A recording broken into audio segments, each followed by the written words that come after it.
Assalamualaikum warahmatullahi wabarakatuh.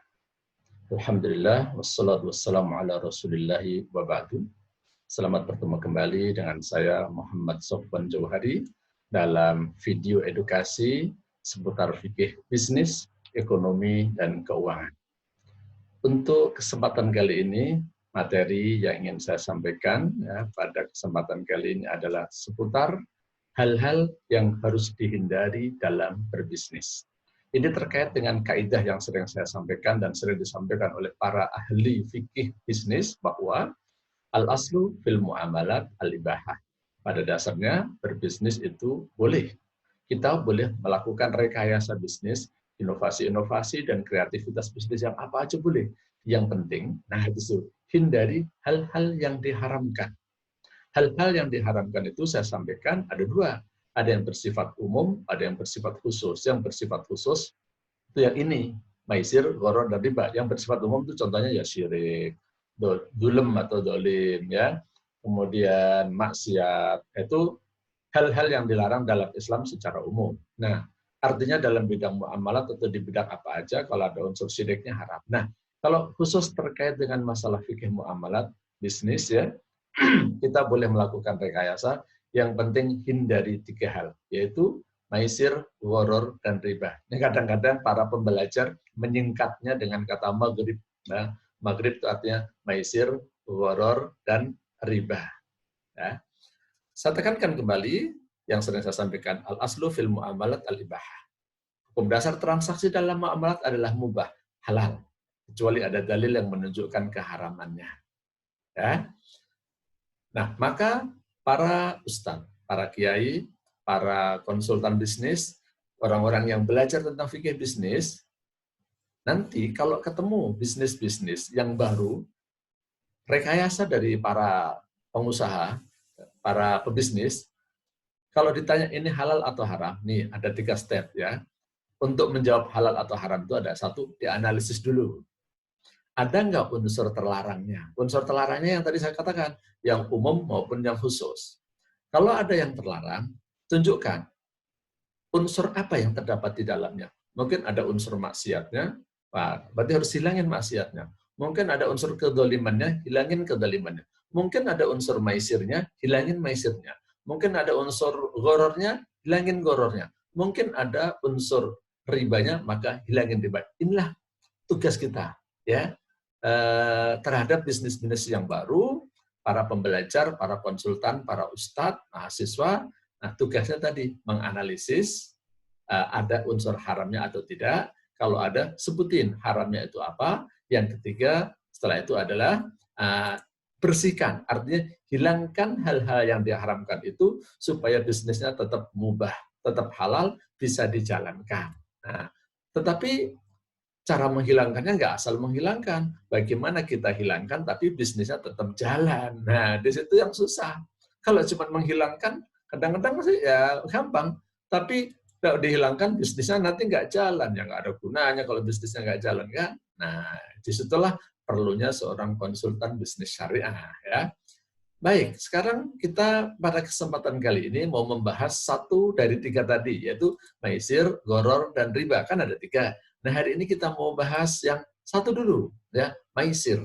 Apakah itu maisir? Ya, maisir itu dari kata asal, ya, kata dasarnya yasaro, yaisiru, yusron, artinya mudah. Maksudnya kenapa? Kok diartikan mudah? Korelasinya apa? Disebut dengan maisir karena ini adalah cara mudah untuk mendapatkan uang. Cara mudah untuk kaya. Nah, asal-usulnya itu begitu. Disebut dengan maisir karena banyak orang yang kepengen kaya tapi dengan cara mudah. Nah, itu artinya maisir. Persamaannya maisir itu adalah kimar. Ya, kimar. Awas, jangan keliru dengan khimar dan himar.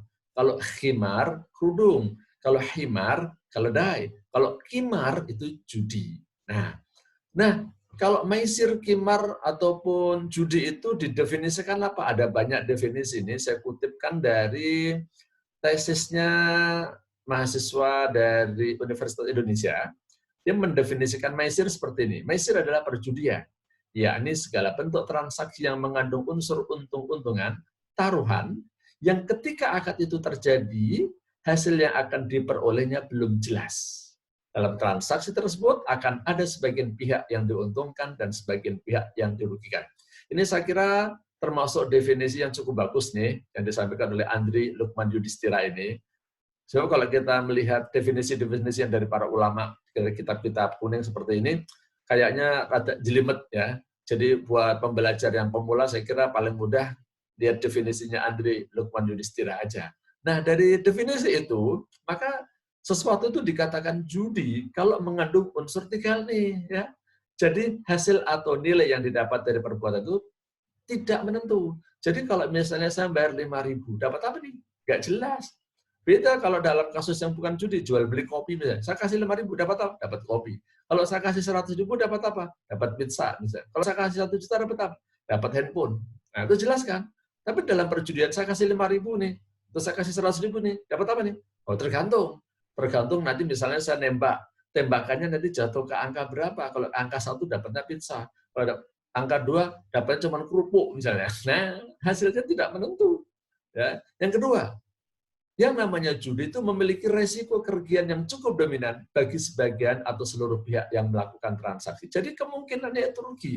Nah, contoh game-game yang saya lihat di supermarket kadang-kadang ada gini nih, masukin duit 5.000 dalam bentuk koin ya, nanti digoyang-goyang, nanti bisa dapat boneka, bisa dapat apa? Bisa dapat angin. Bisa dapat boneka atau tidak dapat sama sekali. Kebanyakan gimana? Kebanyakan nggak dapat. Jadi yang rugi itu lebih dominan. Gitu ya. Yang ketiga, kalau ada yang untung, maka yang lain tentu rugi. Nah, itulah ciri-ciri maisir. Tidak semua unsur untung-untungan itu judi. Ya. Kalau ada yang untung, pasti ada yang rugi, itu yang judi. Jadi kalau misalnya nih ya, ada 10 orang, masing-masing taruh 1 juta. Nah, kemudian entah misalnya taruhan bola misalnya, siapa yang menang? Wah, kelompok A atau kelompok B. Kalau ternyata kelompok A, saya yang pasang A, wah menang. Kalau saya dapat 10 juta, berarti ada 9 orang yang rugi. Jadi kalau ada yang untung, berarti ada yang lain rugi. Kerugian orang lain itulah keuntungan bagi orang lain. Inilah ciri-ciri perjudian. Ya. Jadi tidak semua hal yang ada unsur untung-untungan itu judi. Karena kalau bicara bisnis, hampir semua ada unsur untung-untungannya. Pedagang bakso pun ada untung-untungan, bisa laku, bisa tidak. Pedagang cireng ada untung-untungan, bisa laku, bisa tidak. Pedagang es, juga sama, bisa untung, bisa rugi. Jadi tidak semua yang untung-untungan itu berarti judi. Tapi lihat nih, saya merujuk kepada tesisnya Andri Lukman Yudhistira nih tentang maisir ini kayaknya sederhana, mudah dipahami, tapi komplit lah, cukup bagus ya. Nah, itu kira-kira tentang maisir ya. Banyak orang yang mengatakan kalau dagang saham itu haram. Kenapa? Itu ada untung-untungan. Apakah setiap untung-untungan riba? Enggak juga kali ya. Enggak semua untung-untungan itu riba. Jadi jangan langsung mengatakan setiap ada untung-untungan dibayar. Orang jual beli saham itu kalau dia nggak tahu ya untung-untungan lah. Orang jual bakso kalau dia nggak tahu ya untung-untungan. Ya. Orang jualan apa misalnya pulsa, kalau dia nggak tahu teknologinya, nggak tahu tempatnya, untung-untungan juga. Ya. Jadi yang dimaksud untung-untungan yang bagaimana tolong dipahami dengan baik. Baik. Sekarang kalau bicara tentang maisir, ya, kalau maisir itu hal yang sudah pasti haramnya. Udah nggak usah didiskusiin lagi ya. Kalau mengenai haramnya jangan didiskusiin tentang maisir itu. Banyak sekali dalil-dalil yang menjelaskan tentang haramnya maisir. Di antaranya ini ya, surah Al-Baqarah 219. A'udzubillahi minasyaitonirrajim. Yas'alunaka 'anil khamri wal maisir qul fihima itsmun kabiru wa manafi'u lin-nas wa itsmuhuma akbaru min naf'ihima. Ya, mereka bertanya tentang khamr dan maisir. Katakanlah di dalam khamr dan maisir itu ada dosa yang besar, tapi ada manafi, banyak manfaat. Walaupun banyak manfaat, wa itsmuhuma akbaru min naf'ihima. Dosanya lebih besar daripada manfaatnya. Jadi kalau ada orang bilang, khamr itu ada manfaatnya loh, judi itu ada manfaatnya. Gua udah tahu. Lagi ya, Al-Qur'an udah menceritakan, udah menjelaskan. Judi itu banyak manfaatnya. Nggak usah cerita kepada saya udah tahu dari Quran gitu bilang ini. Jadi maksudnya kalau ada orang yang ngebantah ya, karena kan ada beberapa kota yang dibangun dengan judi itu katanya, kenapa judi dilarang? Judi itu bikin negara maju atau bikin sebuah kota maju. Iya, tapi dosanya lebih besar daripada manfaatnya. Manfaatnya banyak, tapi kalau dosanya banyak, ngapain? Bagi orang Islam itu bukan cuma cari manfaat saja, tapi halal haram itu adalah hal yang cukup penting. Dalil lain tentang haramnya judi, surah Al-Maidah ayat 90. Ya. Kemudian kalau tentang dalil haramnya judi, sekali lagi saya katakan udah nggak perlu diskusi lagi. Tadi hanya sebagian saja. Nah, nanti insya Allah pada edisi berikutnya, kita akan membahas tentang setelah maisir berarti adalah gharar dan riba. Apa itu gharar dan apa itu riba? Secara globalnya, gharar itu adalah ketidakjelasan atau penipuan. Kalau riba itu adalah tambahan yang tidak dibenarkan dalam syariat Islam. Insya Allah kita akan ketemu pada video berikutnya tentang gharar dan riba. Mudah-mudahan yang sedikit ini bermanfaat. Kurang lebihnya saya mohon maaf. Wallahu a'lam bishawab.